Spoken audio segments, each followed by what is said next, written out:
Soyez richement bénis dans le nom puissant et précieux de notre Seigneur Jésus-Christ de Nazareth. Je ne serai pas long dans cette petite exhortation. C'est la fin d'année et chacun de nous a sans doute fait son bilan pour savoir ce qui a marché, ce qui n'a pas marché. Moi aussi, j'ai interrogé le Seigneur à savoir pourquoi tant de souffrances dans la vie de tes enfants. Pourquoi tant de souffrances dans nos vies? Et l'Esprit de Dieu me fait savoir dans Ésaïe 59, les versets 1 et 2. Non, la main de l'Éternel n'est pas trop courte pour sauver, ni son oreille trop dure pour attendre, mais ce sont vos crimes qui mettent une séparation entre vous et votre Dieu. Ce sont vos péchés qui vous cachent sa face et l'empêchent de vous écouter. Tu as compris? Et l'Esprit de Dieu me fait ressortir 3 grands péchés, à savoir la résistance qu'on lui oppose. Bien-aimé, combien de fois le Seigneur te donne des orientations, des directives et tu fais autrement? À qui la faute? À qui la faute? Bien-aimé, dans le livre de Lévitique 23, 26 que je t'invite à lire, le Seigneur a donné des directives au peuple d'Israël, mais ils lui ont résisté. À chaque fois qu'ils lui résistent, il envoie des châtiments multipliés par 7 pour qu'il change. Mais à chaque fois, il continue. À chaque fois, lui aussi, il augmente les châtiments. Et dans le livre d'Ésaïe 63, à partir du verset 9, quand le peuple de Dieu était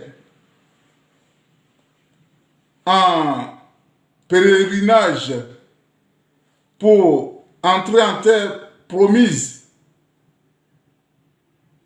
ils ont résisté au Saint-Esprit qui est devenu leur ennemi. Tu vas lire ça dans Ésaïe 63, à partir du verset 9.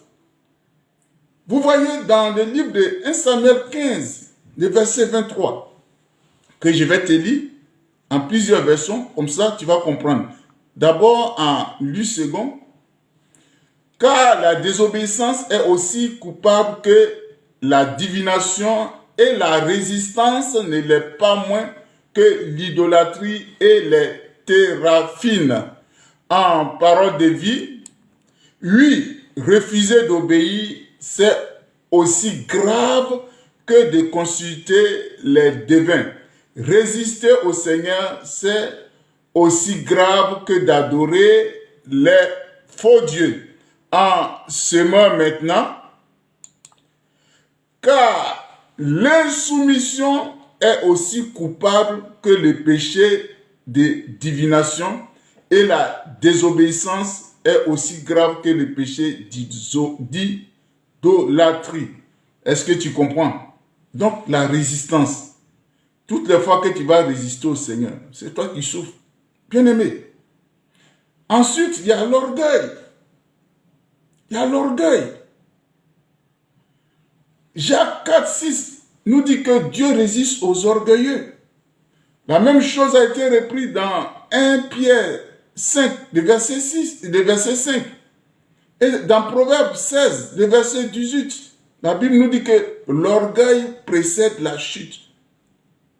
Toutes les fois que tu seras orgueilleux, Dieu va te résister. Dieu va te résister. Alléluia.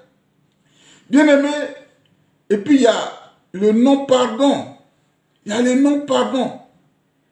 On vit en société, il peut arriver que tu peux offenser un frère, une sœur, mais Dieu nous a dit de nous pardonner les uns les autres.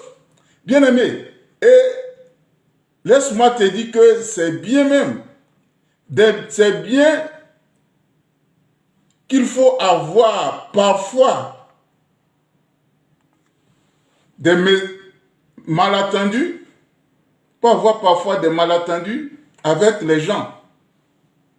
Ça aide à révéler la haine et la méchanceté cachée derrière des visages souriants, ou la bonté et l'amour cachés derrière des visages fermés. Tu peux voir des personnes qui sont souriantes, qui sont, tu les vois, tu dis c'est un ange.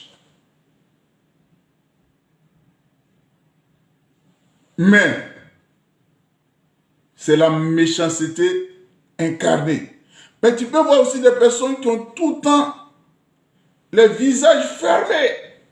Mais tu as peur même de t'approcher. Mais Dieu crée les situations. Mais tu vois que là où la personne va se fâcher, la personne vient et puis tu trouves une personne pleine de bonté, pleine d'amour.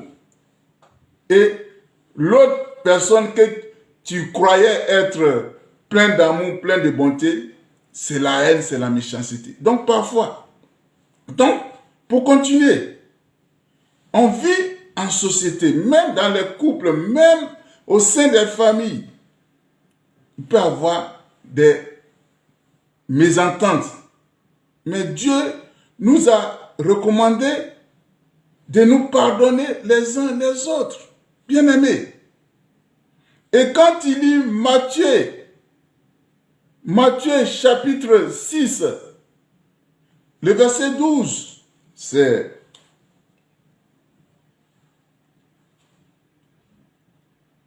l'histoire du pardon. L'histoire du pardon. Et c'est conditionné. Matthieu 6, le verset 12 dit quoi? Pardonne-nous nos offenses comme nous pardonnons aussi à ceux qui nous ont offensés. Pardonne-nous là. Nous demandons à Dieu de nous pardonner nos offenses. De la manière que nous pardonnons à nos semblables. Si tu as pardonné à moitié, Dieu aussi va te pardonner à moitié. Vous voyez, donc c'est conditionné. Donc, refuser de pardonner nous prive aussi de la vie abondante que Dieu a prévue pour nous. Parce que ça engendre l'amertume. Ça engendre l'amertume. Et refuser de pardonner fait que Satan ouvre une porte dans le but de nous faire tomber. Bien-aimés, ce que tu dois savoir, la Bible nous dit dans le livre de Job 33, à partir du verset 14, Dieu cependant nous parle d'une manière tantôt d'une autre. Et c'est nous qui nous prendrons pas garde. Bien-aimé, Dieu va te parler au travers de sa parole, des songes, au travers des circonstances, au travers de la nature, au travers de comment se comportent les animaux. Regarde, par exemple, dans Proverbe 30, le verset 25, la Bible nous dit, les fourmis, peuple sans force, préparent en été leur nourriture. Peuple sans force, prépare en été leur nourriture. Toi qui es en forme, toi qui as toutes tes capacités, tu croises les mains et tu veux que le Seigneur t'aide. Bien-aimé. Vous voyez, nous qui sommes ici en Occident, à partir d'automne,